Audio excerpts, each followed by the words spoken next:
Goodbye, goodbye. About 414 kilometers northeast of Vung Tau City. Approximately 350 kilometers southeast of Condau Island District. Tu Chin Reef is part of the Spratly Islands, located approximately 247 kilometers southwest of Spratly Island, and about 328 kilometers west of An Bang Island. At the same time, the entire Tu Chin Reef lies within Vietnam's 200 nautical mile exclusive economic zone. The distance is 370.4 kilometers from the baseline. Geographically and administratively, the Tu Chin Reef lies within the jurisdiction of Ba Ria, Vung Tau Province. And this has absolutely nothing to do with the Spratly Islands. The area is approximately 63 kilometers long and 11 kilometers wide, with a total estimated area of 500 to 700 square kilometers. However, the area visible to the naked eye is only about 33.88 square kilometers. Because it is different from the submerged islands in the Spratly archipelago. The shallowest part of Tu Chin Bank is located at the northern tip, with a depth of only 16 meters. Tu Chin Reef and its strategic importance in the construction of DK-1 platforms. At present, Vietnam has surged ahead to lead both strategically and tactically. Sovereignty over the islands in the face of China. After the Gak Ma incident on March 14, 1988, we soon realized that China would expand and occupy more islands in the Spratly archipelago, and can expand observation to neighboring areas, particularly the southern continental shelf. With his far-sighted vision, Admiral Gia Van Quang personally commanded the 171st Brigade. While surveying the southern continental shelf of the East Sea within our country's sovereign waters, researchers discovered 6 submerged coral reefs. The peak ranges from 9 to 50 meters below sea level and has a mudflat located on the Ca Mau side. Immediately, Admiral Gia Van Quang reported the incident to the Ministry of National Defense and the Politburo. According to the proposal by the Navy commander in the Ministry of Defense on October 17, 1988, General Secretary Nguyen Van Linh signed Decision No. 19 on the Central Committee's resolution. The policy is to construct structures across all submerged reefs, Scientific and Technical Economic Service Station, to protect the submerged banks within the southern continental shelf. This was an extremely important decision made over 30 years ago. By December 1988, representatives of the Ministry of National Defense had a working session with the Vietnam-Soviet Petroleum Joint Venture, Petro. Comrade General Secretary Nguyen Van Linh directed and encouraged the participating forces to actively engage in the contribution and withdrawal work. To carry out the construction of this project at sea, the Ministry of Defense requires that confidentiality be ensured and the task be carried out swiftly. To achieve that, the entire upper structure of the platform house, meaning the living area, all construction must be carried out on land, except for the foundation part, which needs to be completed very quickly when built at sea. After completing the construction of 2 DK-1 platforms on Phuc Tan Shoal and Ba Kay Shoal, recognizing that Tu Chin Reef holds an extremely strategic position due to its proximity to the oil fields we are currently exploiting. The DK-1 platform, also known as DK-1/1 or the Tu Chin A platform, or Tu Chin 1, was built in this area. At 4 p.m. on July 5, 1989, the offshore platform was completed. The first platform houses had an area of only about 25 square meters. The structure has a total weight of 250 tons and stands 45 meters tall, towering proudly amid the joyful excitement of engineers from the General Department of Petroleum, Sunpetro, and the Naval Command. SDK-1 platform system was the world. Block the head, lock the tail. That is the Tu Chin B platform, also known as Tu Chin 2. From 1994 to 1995, we constructed 3 additional DK-1 platforms with helicopter landing pads, including DK-111th, DK-112th, and DK-114th. However, the accident when the Phuc Nguyen 2A offshore platform was toppled by waves claimed the lives of 3 officers and soldiers. Vietnam has completely ceased the use of old design offshore platforms DK-1/1 and DK-1/5 in the Vanguard Bank. Currently, only 3 platforms located in the central and northern areas of the reef, built between 1994 and 1995, remain operational. Currently, this area is managed and operated by staff, workers, affiliated units, and officers and soldiers of the DK-1 Battalion under the Navy Region 2 Command. Since 2017, a new generation of offshore platforms has been constructed in the Tu Chin Reef. This can be considered the second generation of offshore platforms, as it is built upon accumulated technical experience while also being more cost-effective compared to the older, deteriorating platforms. This new offshore platform model is designed to be more spacious and sturdy by adopting an interconnected structure based on deep-water drilling rig standards. Can withstand fierce waves and strong winds year-round in the East Sea. The old platform houses are fully preserved and connected to each other by an extremely sturdy steel bridge. Currently, each offshore platform is equipped with over 100 solar panels, providing sufficient electricity for training operations. Operates continuously for 3 to 5 days during storms or when there is no sunlight. This area is also covered by the VNASAP mobile network, cable television, and other services. As a result, the situation both on land and at sea was promptly grasped by the officers and soldiers. It can be said that the duty of offshore platforms is to act as information stations, notifying fishing boats and maritime transport vessels operating in the area. This is also a storm shelter and a rescue point for fishermen. But perhaps the most crucial mission of the DK-1 platforms is to safeguard sovereignty, serving as a steadfast stronghold on the southern continental shelf of the fatherland. The DK-1 platforms in the Tu Chin Reef and other submerged shoals remain steadfast, standing tall and proud amidst the vast sea and sky. Like a landmark affirming Vietnam's indisputable sovereignty over the continental shelf.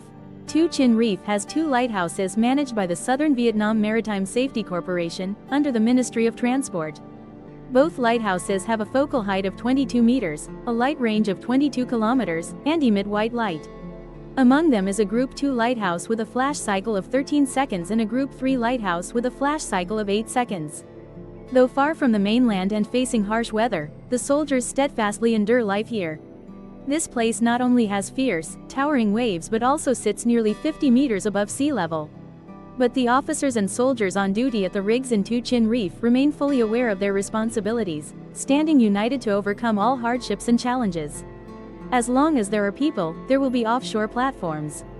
Amid the vast expanse of the sea, despite the scarcity of fresh water and arable land, the vegetable gardens on the offshore platforms remain lush and green, thanks to the meticulous care of the officers and soldiers stationed there.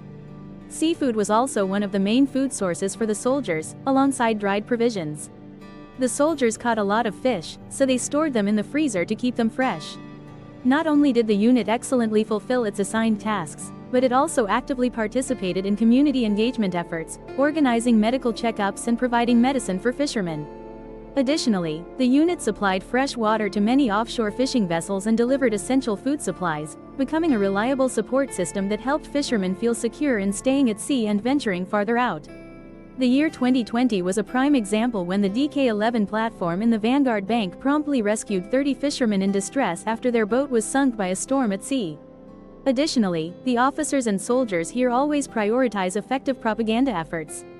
Especially in 2021 and the first 4 months of 2022, the unit collaborated with vessels from other units to conduct propaganda, confront, prevent, and expel foreign targets illegally infringing upon our country's sovereignty over the continental shelf. Vanguard Bank holds a strategically important position. As you know, Vietnam is one of the countries with significant oil and gas potential. Notably, recent oil and gas discoveries on the southern continental shelf have not only attracted attention but also reinforced confidence, providing strong motivation for investors. The South China Sea possesses numerous oil fields and reservoirs, but the largest oil reservoirs are concentrated in the southern region, specifically in the Tu Chin Trough, Phuong Mae, and Nam Con Son areas. Therefore, the Tu Chin Reef holds particularly critical strategic importance as it is located closest to the key oil and gas fields currently under our exploitation, including Dai Hung, Lan Tay, Lan Du, Mok Tin, Hai Thach, Dong Doi, and many others. Thus, Tu Chin is regarded as both a shield and an outpost protecting Vietnam's oil and gas region. If Tu Chin were to fall into foreign hands, the consequences would be extremely severe. By passing the Tu Chin, they could gain control over our entire oil and gas exploitation area along with the undersea banks on the southern continental shelf. In 1992, China continued its actions violating sovereignty and carried out illegal land reclamation activities on several islands in Vietnam's Hoang Sa, Paracel, and Trong Sa, Spratly, archipelagos. China brazenly signed an oil and gas exploration contract in the Vanguard Bank, which belongs to Vietnam's sovereignty, with the American private company Crestone Energy Corporation. This illegal contract has been condemned by Vietnam and also faced opposition from the U.S. Department of State.